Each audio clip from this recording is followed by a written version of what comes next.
मनुष्यता कविता श्री मैथिली शरण गुप्त जी के द्वारा लिखा हुआ मर्मस्पर्श कविता है। मनुष्यता अने पाठము మనుష్యత అనే కవిత శ్రీ మైథిలి శరణ్ గుప్తు ద్వారా రచించబడినటువంటి ఒక కవిత.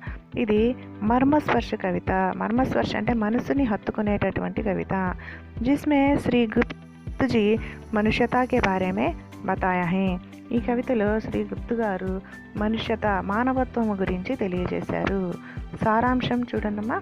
కవి कहते हैं कि మనుష్యతో మర్త్య హై. మర్త్య అంటే మృత్యువు. మానవుడు మృత్యువు కలిగిన వాడు. జబ్ మృత్యుసే డర్నేకి జరూరత్ నహీ హై. మానవుడు ఎలా అయినా సరే మరణము కలిగినవాడు కాబట్టి మరణాన్ని చూసి భయపడాల్సిన అవసరం లేదు అని కవి చెప్తున్నారు. उनको मरने से पहले मानव जाति के हित के लिए आवश्यक काम करके जाना है. కానీ మానవుడు మరణం పొందడానికి ముందుగానే మానవ జాతికి మంచి కొరకు ఆయన అవసరమైనటువంటి పనులు చేసినట్టయితే బాగుంటుంది అని కవి గారు చెప్తున్నారు. తాకి సబ్ లోగ్ ఉసే యాద్ రఖ్ సకే. ఎందుకంటే అందరూ కూడాను ఆ వ్యక్తిని గుర్తుపెట్టుకోవడానికి మరణానికి ముందు మానవ జాతికి ఎంతో కొంత సహాయ సహకారాలు అందించాలని కవి అంటున్నారు. జో మానవ జాతికే హిత్ కే లియే కామ్ నా కియా హో. ఎవరైతే మానవ జాతికి మంచి కొరకు పని చేయకుండా ఉంటారో అటువంటి వాడు స్వార్థకే లియే జీవన్ యాచన్ కర్తా హై. అటువంటి వాడు స్వార్థం కొరకు తన జీవితాన్ని గడుపుతూ ఉంటాడు. యాచన్ కర్ణ అంటే గడపటము. వహ పశు ప్రవృత్తి వాలా హై. అటువంటి మానవుడు పశు ప్రవృత్తి కలిగినటువంటి వాడు అంటే పశు ప్రవర్తన కలిగినటువంటి వాడు. మనుష్యకే లియే జో మర్తే హై వేహి మనుష్య కహలాతే హై. సాటి మానవుని కొరకు ఎవరైతే సహాయం చేసి వాళ్ళ కొరకు ప్రాణాలు అర్పిస్తూ ఉంటారో అటువంటి వాడే నిజమైన మానవుడు అని కవి అంటున్నారు. ఉదారత మనుష్యతకి సంపూర్ణ రూపం హై. ఉదారత అంటే ఏంటమ్మా? మానవత్వం. ఇతరులకు సహాయ సహకారాలు అందించాలి అనేటటువంటి భావన కలిగిన వాడిని ఉదారత్వము అంటారు. అటువంటి ఉదారత మనిషికి సంపూర్ణ రూపం హై.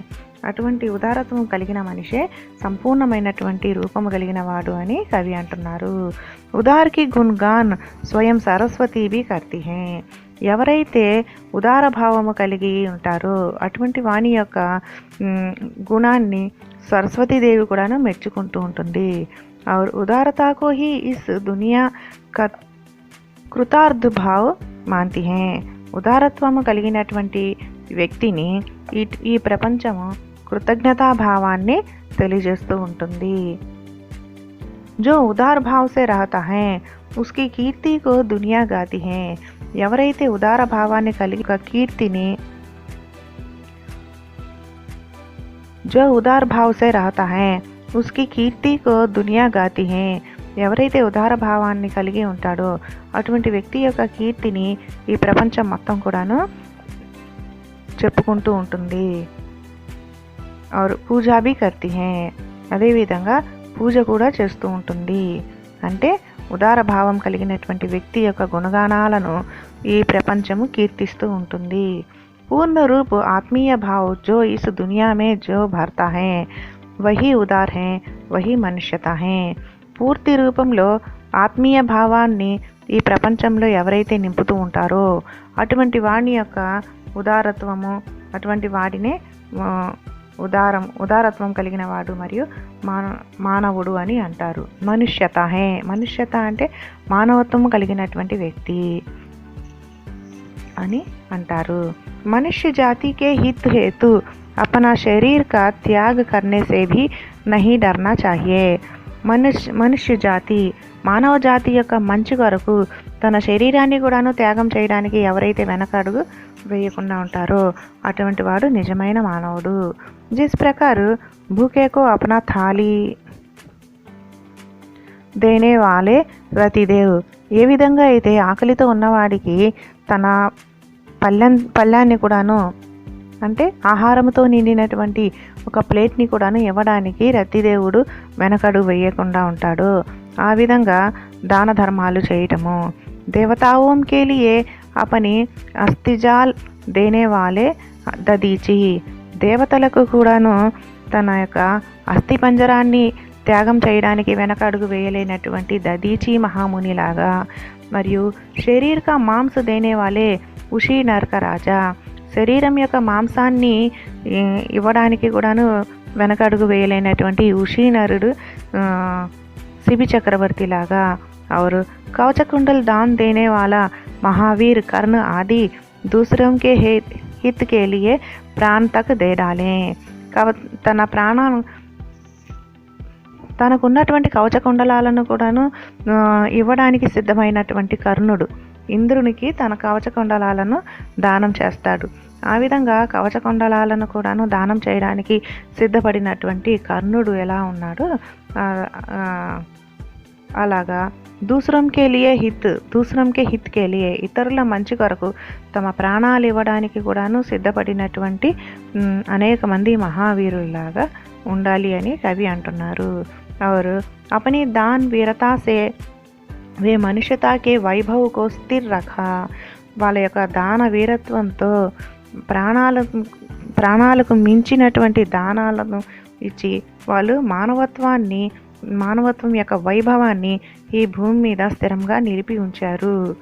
और कवि सहानुभूति की महत्व को समझा रहे हैं, కవి సహానుభూతి యొక్క గొప్పతనాన్ని మనకు తెలియజేస్తున్నారు. సహానుభూతి అంటే పరమేశ్వరుడు ఇచ్చినటువంటి మహాప్రసాదం లాంటిది. అటువంటి సహానుభూతి గురించి, దాని యొక్క గొప్పతనం గురించి కవి మనకు ఈ కవిత ద్వారా తెలియపరుస్తున్నారు.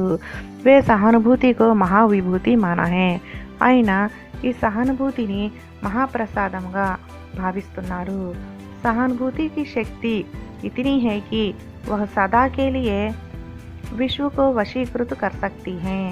ఈ సహానుభూతి యొక్క శక్తి ఎంత ఉంది అంటే అది శాశ్వతముగా, సదాకేలియే అంటే శాశ్వతముగా ఈ ప్రపంచాన్ని మనకు వశీకరణ చేసినట్టుగా చేస్తుంది. और इसका ఉదాహరణ భగవాన్ బుద్ధ హే. ఈ సహానుభూతి ఎలాగా మనకి వశీకరణ అవుతుంది అన్నదానికి ఉదాహరణగా మనం బుద్ధుడిని చెప్పవచ్చు. उनकी दया सहानुभूति के कारण उनके शत्रुओं को भी बुद्धि के सामने सर झुकाना पड़ा. ఆయన ఎనలేనటువంటి సహానుభూతి అంటే ఏంటి? ఓర్పు, ఔదార్యము కలిగినటువంటి భావన. మా బుద్ధుడు తనకున్నటువంటి శాంతి, సద్భావంతో తనకి ఎదురుపడేటటువంటి శత్రువుల్ని కూడాను వాళ్ళంతటా వాళ్ళే వచ్చి వాళ్ళ శిరస్సు వంచి క్షమాపణ కోరుకునేటట్టుగా చేశారు. కాబట్టి ఈ సహానుభూతి అనే దానికి ఉదాహరణగా బుద్ధుణ్ణి తీసుకోవచ్చు. और పరోపకార్ హి పరం ధర్మ హే, పరులకు ఉపకారం చేయడమే పరమధర్మం అని చెప్తున్నారు. జో పరోపకార్ కర్తా హే వహి ఉదార్ హే, ఎవరైతే ఇతరులకు ఉపకారం చేస్తూ ఉంటారో వాళ్ళే ఉదార భావము కలిగిన వాళ్ళు. जो मनुष्य हितार्थ के लिए मारता है वही मनुष्य है, ఎవరైతే మానవుడు ఇతరుల మంచి కొరకు వాళ్ళ ప్రాణాలను అర్పిస్తూ ఉంటారో వాళ్ళే నిజమైన మానవుడు అని కవి చెప్తున్నారు. ఈ వీడియో కనుక మీకు నచ్చినట్టయితే లైక్ చేయండి, షేర్ చేయండి.